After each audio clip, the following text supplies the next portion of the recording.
Allow me to thank Hillel Neuer, the president of this extraordinary organization and his wonderful team, for giving me the opportunity. Good, I agree with it.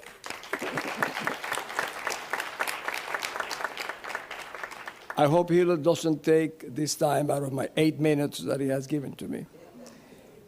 And his wonderful organization. I've been very moved these last 2 days for this extraordinary opportunity to meet human rights heroes and victims and their families. It's actually, to me, so filling to have that experience, and I thank you for what you're doing and you will do. At the same time, I cannot but express my optimism and encouragement when I see so many young people attending this meeting, because it will be their responsibility to do better than the previous generations. And at the beginning of my conversation, I would like to tell I'm so happy that we have a Venezuelan ambassador in this country, a new one, of the government of President Guaidó. Her name is Maria Alejandra Aristigueta, and she's here with us today and makes me very happy. Hillel told me that to speak about personal experience in my conflicts that I have participated in the world, as well as in Venezuela. I will tell that in Spanish. El 25 de abril de 1993, por primera vez en mi vida vi dos cosas que me horrorizaron y que todavía me conmueven.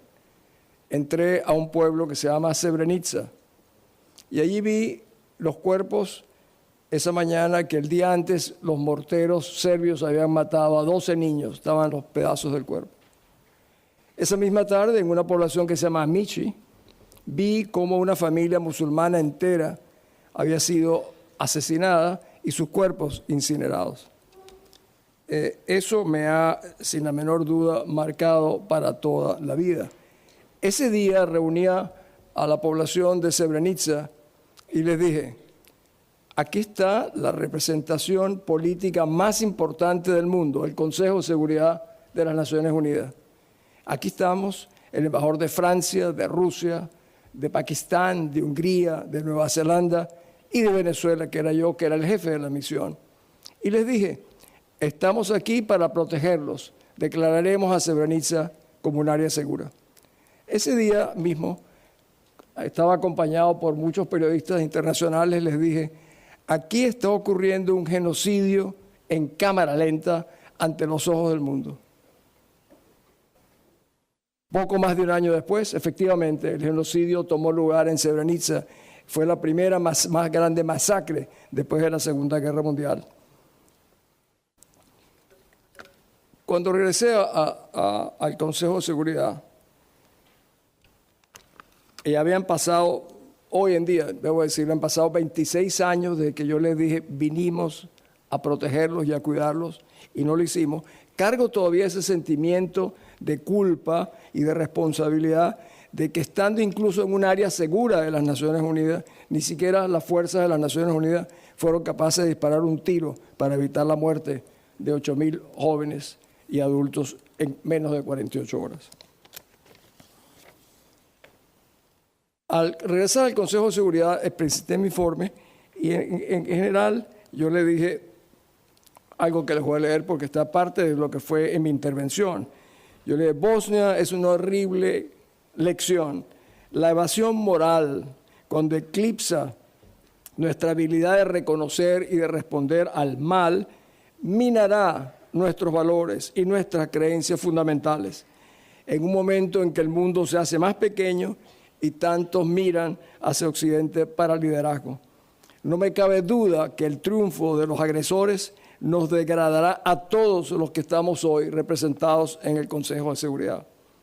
En noviembre de 1999, Kofi Annan, secretario general de la ONU, en su informe a la Asamblea sobre la tragedia de Srebrenica, relató que un embajador había dicho en el Consejo que dada la actitud poco resuelta del Consejo, si los serbios no iban a renunciar graciosamente a lo que habían conquistado por la fuerza y el terror, y que no serían detenidos, dijo ese embajador, en la mesa de negociaciones, sino en el campo de batalla. Ese embajador era yo, que representaba a mi país, Venezuela. Como lección para el futuro, Annan agregó, o más bien confesó, que la comunidad internacional debería aceptar su responsabilidad ante esta tragedia. No entendieron que Bosnia era no solo una causa militar, sino una causa moral que perseguiría para siempre la historia de las Naciones Unidas. En ese momento denuncié en el Consejo que la asistencia humanitaria que los grandes países estaban proporcionando a la antigua Yugoslavia estaba más bien sirviendo como un elemento de complicidad para evitar tomar una acción ante lo que temían que era el surgimiento de un Estado musulmán en el medio de Europa, lo cual absolutamente era incierto. Cuando el Consejo de Seguridad se sienta a discutir un tema, las páginas que ven son páginas blancas, limpias, no tienen sangre, no tienen lágrimas, no tienen gritos. Es porque están a una distancia muy grande de los verdaderos sucesos. Al mismo tiempo se aplica lo que para mí es abominable, que es la equivalencia amoral de las partes. Víctimas y victimarios se ponen siempre en el mismo plano. Pero la historia, desgraciadamente, se repite en un país que por muchos años cooperó en todas las grandes crisis, no solamente en Bosnia, en Somalia, en Ruanda, en Camboya, en El Salvador, Haití.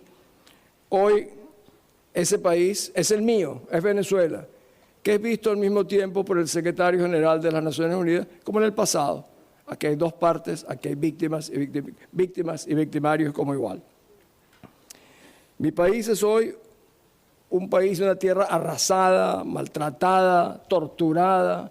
Tenemos los mismos en Mladic, Milosevic y Karadzic que estaban en Bosnia, los tenemos nosotros en Venezuela, como los tenemos igual a los Pablo Escobar y a los Chapos Guzmán, sus equivalentes hoy en día gobiernan un narcoestado en mi país.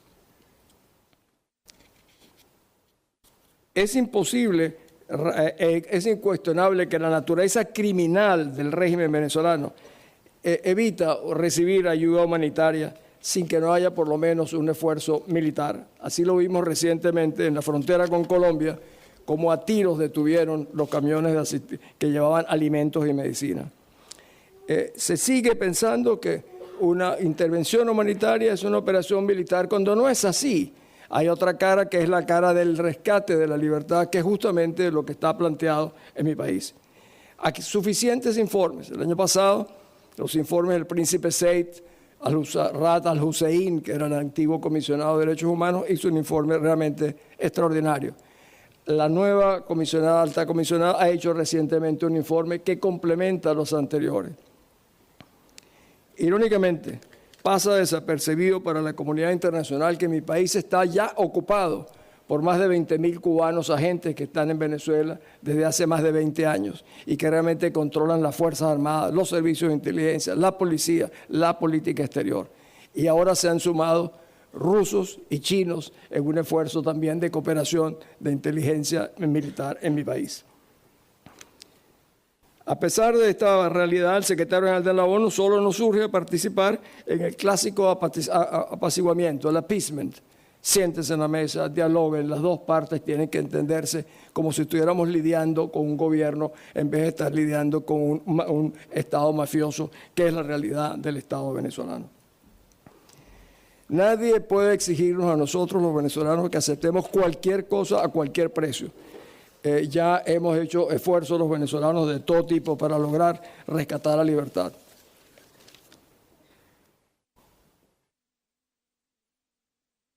Y hay algo con el cual quiero concluir. Menos aún podemos esperar nosotros cuando el Consejo de Seguridad de las Naciones Unidas tiene el poder de veto de dos regímenes opresores como son Rusia y China, que hacen imposible no solo el caso de mi país, sino como lo hemos visto en Siria, donde han vetado 8 veces las resoluciones para Siria, que ni siquiera incluían la ayuda militar. En conclusión, desgraciadamente para los que luchamos y queremos vivir en libertad en Venezuela y otros lugares del mundo, las Naciones Unidas viene demostrando no ser precisamente un guardián confiable de los valores humanos, porque se limita a una función casi forénsica que es contar a los muertos, y que la experiencia de Bosnia, como símbolo brutal de la inacción, prevalece con consecuencias funestas para todos. Muchos dirán, Venezuela no es Bosnia, no es Srebrenica, eso es verdad, pero Bosnia y Srebrenica no serían eso si no hubiera sido por la inacción y la indiferencia del mundo ante la muerte de tanta gente. Venezuela es también una causa moral para el mundo. Muchas gracias.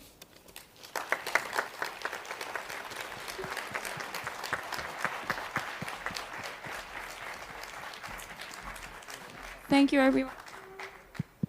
Thank you, everyone. This concludes this first session. Thank you.